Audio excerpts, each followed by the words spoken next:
Tem uma questão que é o seguinte, tem muitos mitos relacionados à gravidez e parto, que eles são mitos populares. Então, por cultura popular surgiu aquele mito, e aí o mito vai perdurando, e é fácil, às vezes, derrubar esses mitos, né?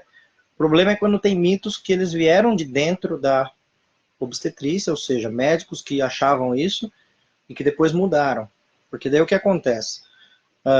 Esse mito, às vezes, ele perdura, ele vai ficando, e inclusive médicos, às vezes, que não se atualizam, continuam falando sobre o mesmo mito, né? E aí isso acaba dificultando, inclusive, de desmistificar, né? E ainda por cima tem mitos que são inventados dentro da medicina e que passam a ser uma verdade, às vezes, né? Então vamos dividir primeiro nesses três mitos, assim, três grupos de mitos, para daí chegar onde que é essa história de uma cesárea sempre cesárea, tá? Então, por exemplo, então vamos falar mitos populares, vamos falar mitos que médicos achavam que era verdade, depois essa verdade mudou, e mitos que foram inventados por médicos e que foram ficando. Então, por exemplo, mito popular do tipo que a mulher, quando está amamentando, não pode receber visita de mulher menstruada porque seca o leite. Bom, isso não tem nenhum respaldo científico e nunca teve. Então, isso faz parte de uma cultura popular. E então isso foi, se foi perpetuado, foi perpetuado de forma cultural. Ou mesmo em muitas cidades do interior eu vejo ainda que tem um mito do tipo, a mulher não pode lavar o cabelo nos primeiros 40 dias depois do parto, né? Então isso são mitos populares, e aí é fácil desmistificar porque nunca teve um respaldo científico nisso.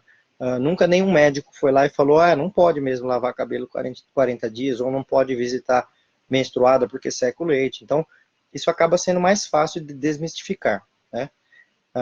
Agora, no outro caso, por exemplo, mitos que foram inventados dentro da medicina, porém nunca tiveram respaldo científico e vão para frente, que é o caso do cordão enrolado no pescoço, que eu já falei várias vezes aqui, e que não tem como a gente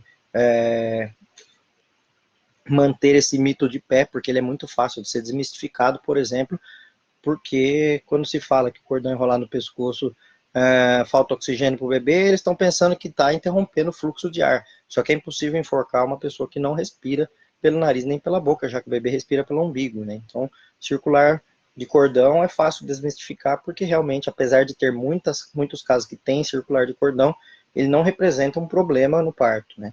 Só que ele é mais difícil de desmistificar do que os populares, porque médicos falam isso, né? Agora vamos falar então do outro que eu falei, que é o mito que era uma verdade dentro da medicina, porém passou a ser uma mentira depois. Esse é mais difícil, que é o caso de uma cesárea sempre cesárea.